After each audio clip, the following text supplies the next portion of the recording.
Welcome to the People Priority Podcast, where we dig into topics that help you show up as your best self for you and your circle of influence. I'm your host, Julie Schneers, a teacher turned speaker, team culture consultant, and leadership growth coach who loves people. Join me every week for conversations that will motivate, educate, and hopefully just inspire you to grow through the power of communication, connection, and confidence. Because you and your people, you're worth it. Today, I am so pumped about this. This guy is funny. He's incredibly talented, and he has such a neat background that I can't wait for you to hear the leadership tips that he has for you today. Today, my podcast interview is with Coach Kitch. He is the founder and president of Edge Leadership Academy. He's a former Division I coach and a PhD candidate with a master's degree in sports psychology, who has a decade of experience building leaders, culture, and mindset at the highest levels of sports and business. He's the author of The Pyramid, a system for building tomorrow's leaders today, and The Scoreboard, a self-audit system to help you build the life you want. As a speaker, consultant, and coach, Coach Kitch is trusted by 100+ CEOs, coaches, high performers to help them lead and win in business, athletics, and life. Coach Kitch, thanks so much for coming on. Wow. How much do you charge to follow me around and do my intros everywhere? That was Oh my gosh. unbelievable. I feel like we have a deal that we can totally make on that. I need it. I feel like that was, wow. Now I have to live up to the hype. Oh my gosh. I'm so excited that you're even on. That is the hype is that our intro conversation had me so excited about what you do in the realm of leadership. Your background alone, which we both talked a lot about in our, getting to know each other conversation about coaching kids. And that's something that we had in common. And I love that. But like you, I've translated into a different realm, but you're still kind of in that space. Talk to me a little bit about how you took what you coached and how you coached kids, college kids, and molded it to help business leaders. Yeah. So honestly, my brain's always kind of worked this way that I like to reverse engineer things. And I like to kind of break things down into processes and systems. And it's the way I've always thought. And in strength and conditioning, which is what I coach, that's what we're taught from day one through our education, is to break things down into systems and processes. And so when I look at how I translated what I was teaching young men and young women in the college world into what I do with businesses, I just took the same traits and I went back to my education in psychology. And I was like, okay, if we want our high performing leaders to be creative, we want them to be consistent, we want them to be committed, we want them to have high character, we want them to have all these traits. Okay, what are the frameworks that have to be in place for people to learn this skill? And so what I did then is just kind of stress tested it. So I came up with these theories. I used the psychology background, and then I would reach out to my friends in business and I would be like, hey, is this something that would work as far as a mental framework for you when it comes to giving feedback conversations to your team? Would this work? If I laid out this process, does that make sense to you? And a lot of times what I was getting back was, oh, I kind of already do something similar to that. I just never thought about it that way. And that clears some things up for me. And so from there, that's how the curriculum was born. And then it just built over time. But it all came back to a simple fact of I heard the same phrase throughout my entire coaching career from coaches, administrators, pro scouts. Everybody kept saying, we need more leaders. We want more people to step up and be in leadership roles. And so as I kind of branched into the business side of things, my business partner, who has over a decade of sales experience and has led national sales teams, and then my other business partner, who's coming from Anheuser-Busch, which is obviously one of the largest distributors in the world as far as beverages, they both said the same thing. They were like, dude, we had meetings about this all the time inside our organizations. And so that to me was like the validation. Like I was like, oh no, there's something here. If we can teach this, it's going to go fast. And so that's what we started to do. So that's how the curriculum was born. That's how I ended up what I'm in now. But again, it's all about reverse engineering processes. To me, life comes down to processes and systems. And I say all the time, if you can't measure it, you can't manage it. That's good. Okay, so break down your curriculum for us in a nutshell. Tell me what big takeaways that you think are most impactful you share with businesses. Definitely. So when I build a curriculum for any type of business or athletic teams, doesn't matter. I always start at the basics. So I go back to psychology and I look at what are the five basic traits of high performing leaders. And it doesn't matter what the field is again.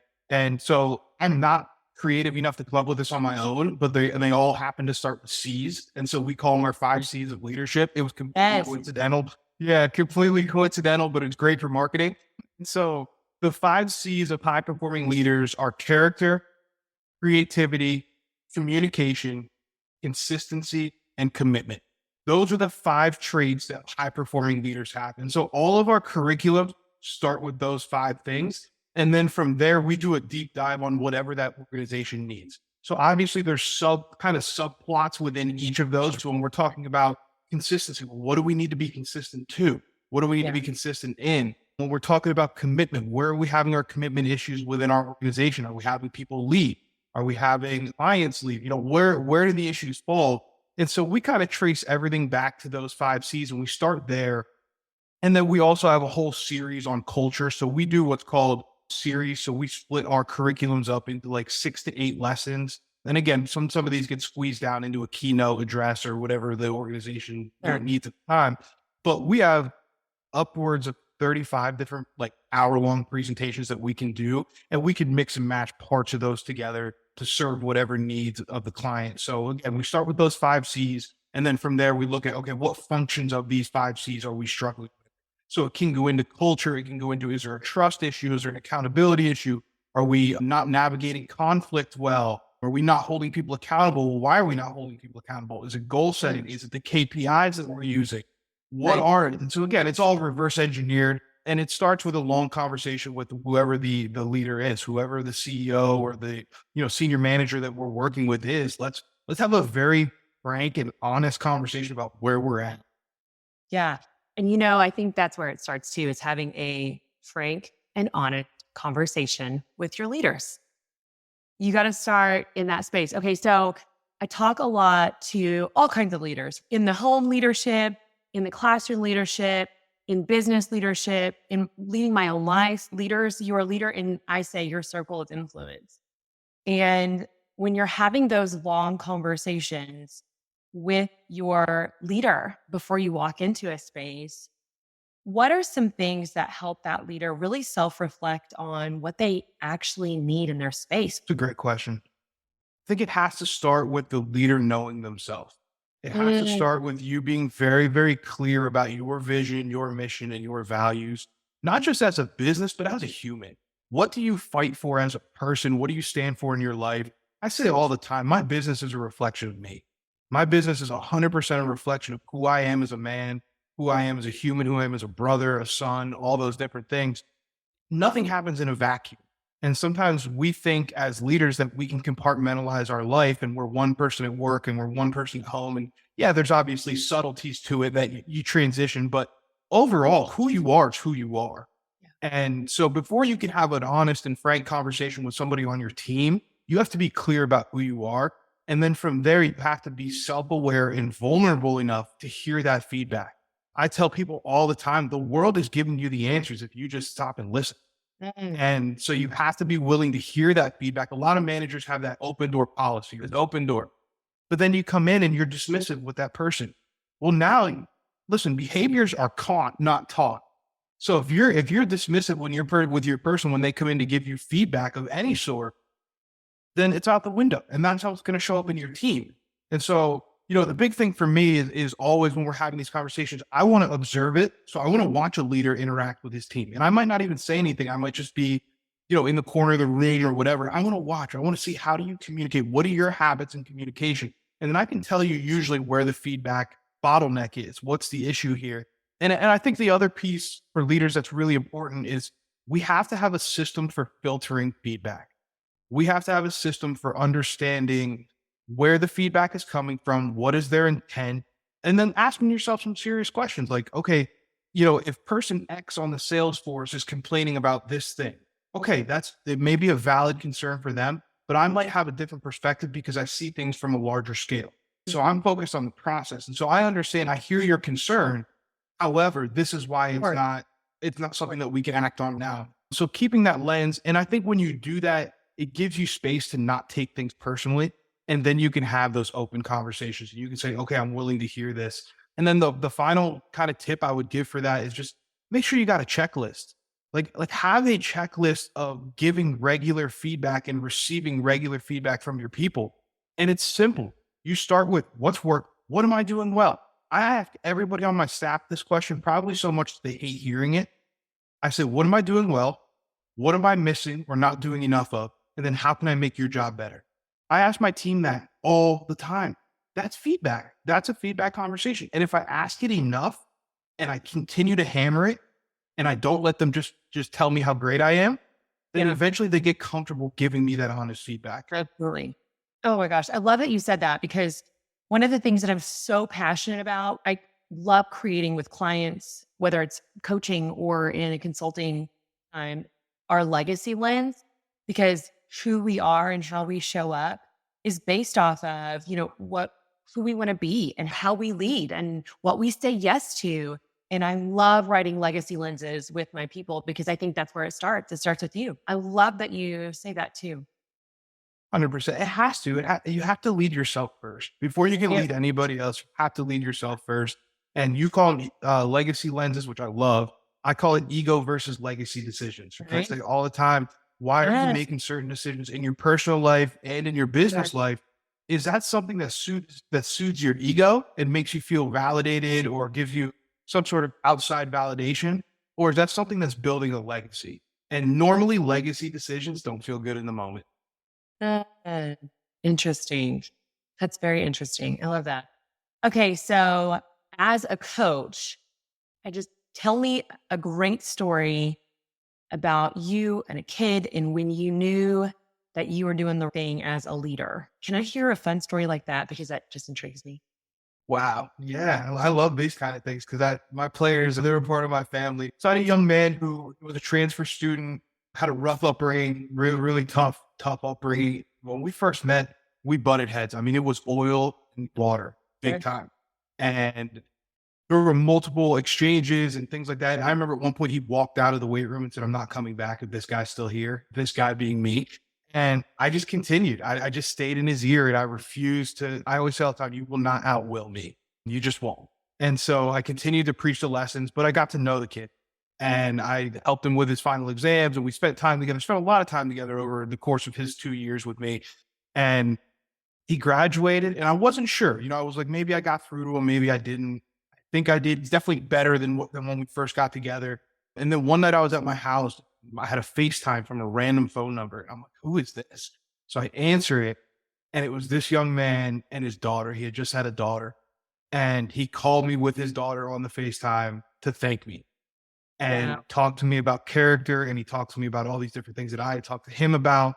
And it was, to me, that was one of those moments that I was like, everything I did was worth it. Because Yeah. so many people had written this young man off as Yes. troubled, as Yes. this, as that, as a hard case, the whole thing. And to see him now, I mean, I have one of his jerseys hanging on my wall here. He's Mm. playing professional basketball now. He sent me a signed jersey from his rookie year. Yeah. And yeah, he's somebody that I talk to all the time. And so to see, somebody go from that to the man he is now, providing for his family, playing professional basketball, Yeah. making it, the average pro career is like 2 years. He's in year 4. And so he's already done better than most do, and so for me, those are the moments that I love. I tell kids, even when I was recruiting, when I was in college coaching, they would bring the kids to us to meet. And one of the things that I always said to them was, look around my office. What will you not see? And, look around. And the answer was always the same. There's no championship rings in here. I said, that's because the relationships are more important than the rings to me. So Yes. there's one ring in my office now, and it was from my 10th season. And the only reason I kept it was because it was my 10th season. Other than that, I don't have a single ring that I've kept because the relationships are what matter to me. You'll see postcards, you'll see pictures of wedding invites and wedding days with former players. That's what I'm all about. I love that. And I agree. I think relationships are where it's at. I mean, translating that not just to coaching, because that is true to my heart too. That's what builds a great competitor is the relationships, but how that translates to teams and us as leaders. and how that translates to business or whatever circle of influence that you are leading. Relationships are so key. It's the linchpin that holds everything together. You have to invest. And I tell leaders when I meet with them, as high performers, sometimes we get shiny object syndrome. And I relate it back to even as a coach. Like I was a young coach that got a lot of opportunities early on in my career. And at times I did have that shiny object syndrome where I was looking on to the next thing. And what I noticed is that as soon as I did that, it pulled away from my ability to invest in where I was. And that actually lowered my performance. So if we're focused on what's next, we can't be focused on what's in front of us.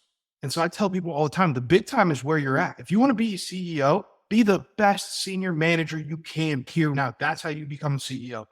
Those relationships that you build. And that's because your brand is what people say about you when you're not in the room. Right? Great. Yeah. I mean, it's unbelievable. Every job and every opportunity that I've had, and this is a humble brag for us as a business.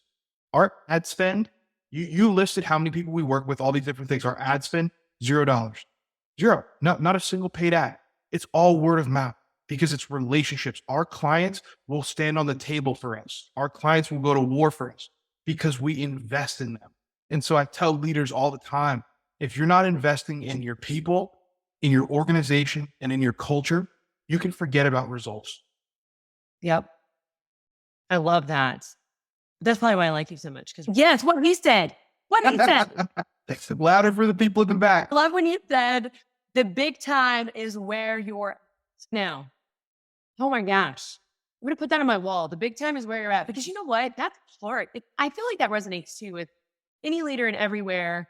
It's hard to not get goal oriented and focused on, and rightly so sometimes. We've spent time strategically planning what we're projecting for the year and what we need to pull in as a business for the year, or what we need to do as a company, or what we need to do as a class, or what we need to do as a team. Like we spend a lot of time projecting those goals so we know how to get there. And even in coaching, I do, okay, ideal self versus real self. Okay, if this is where you want to be, this is where you are, how do we get to those spaces and celebrate progress along the way?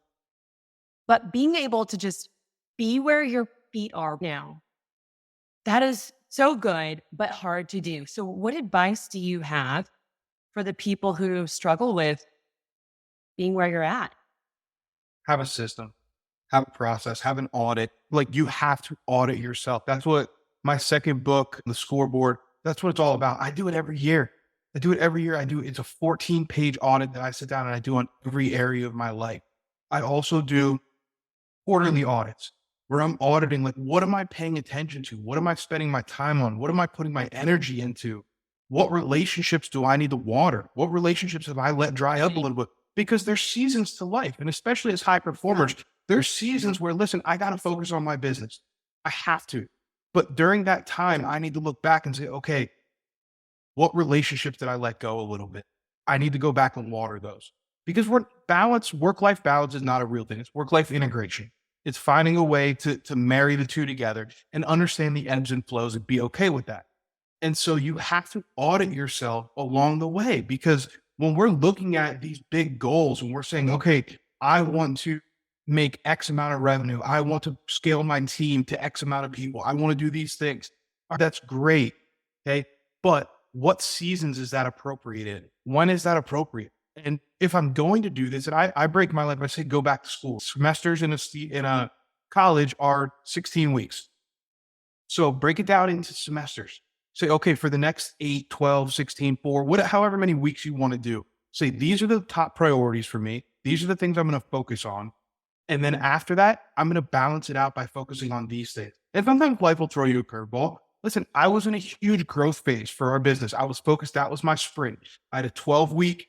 This whole summer was supposed to be business only. We had a summer campus tour set up where we were going to travel the country and speak different places, all these things. April came around. My brother got diagnosed with cancer. Oh, Jacob. So it is what it is. I love him to death. He's a savage. He's handling it like an absolute maniac. He's a tough kid. But that changes. So that had to change my priorities. I had to shift. Okay, so this is no longer a business priority sprint for me. Now Right. my family has to become the priority. And that's okay. It's okay. It's okay. It just changes the way I work. So that means, okay, Yeah. that means I have to work on Sunday so I can take him to chemo on Tuesday. That is what it is. You have to be okay with that stuff instead of trying to fit a square peg into a round hole all the time, which is what we do as high performers because we're obsessed with goals, goals, goals, goals, goals. The flexibility is key. And high performers Huge. often. Yeah. Yeah. It's huge. And I would say that we're real good. I think if you're a high performer, you're real good at flexibility when it comes time for business, but not as much when it comes time for you. And that brings us full circle back to what you said in the beginning that I loved so much is you've got to focus on you first as a leader.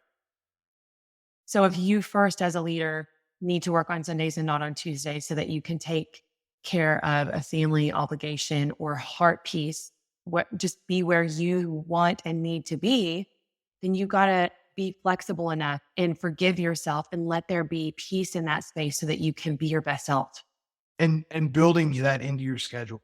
Because what's the first thing to go? And people say this to me all the time, like, dude, you were a strength and conditioning coach, you probably worked out all the time. And I'm like, actually, you'd be surprised because that was the first thing to get pushed off of my schedule was my own workout because I was there to serve everybody else. And so my workout got pushed. Now that I'm in business, it's something I've had to learn is that if you're a high performer, you're an entrepreneur, you're working in a business, even if you're an entrepreneur, you're trying to innovate within your own business. If you don't put up guards for your energy, it will get taken away from you. You have to have guardrails in place. And so my team now knows my mornings are non-negotiable. These are the things that I need to do to function at the level that I want to function at as an entrepreneur, as a man, as a brother, as a son, all these things in my life. I need to meditate every day, period. I don't have time not to do. I have to meditate. I have to read. I have to write. I have to create. I have to work out. If I don't do those things, I'm not good at what I do. I'm no good to anybody. And so we have to build those things in. I say all the time, like you have to put the big rocks in first. If you don't put the big rocks in first, there's no room for anything else. And I love that you said that. Okay. Oh my gosh, David, you have brought so much fire to my heart. This has been so much fun. I knew it would be. I knew you would have so many golden nuggets that I wouldn't even be able to latch onto them all fast enough. Tell me what you think your biggest 3 takeaways are. If you can just leave your audience with 3 takeaways that you really want us to hear today, what are they? First one is that successful people are not special. Anybody can be successful. Anybody can be successful. All about systems and processes. The most successful people I've ever been around in my life, coaches, athletes, entrepreneurs, doesn't matter. They are not special. They have built a life that has systems and processes and things in it that reduce the likelihood of failure. That's all it is. That's all it is. And once you realize that, your whole mindset about what is available to you changes. So that's number one. That would be the first thing that I would want everybody to take away. Number 2 would be if you're in the leadership game, just be who you needed. That's it. If all this leadership stuff and all these books and everything else overwhelms you, break it down to its simplest form. Be who you needed. Be the father you needed. Be the leader you needed. Be the mother you needed. The friend you needed. If you be who you needed, you'll be fine. You'll be fine. And then my third takeaway, take big swings. Bet on yourself.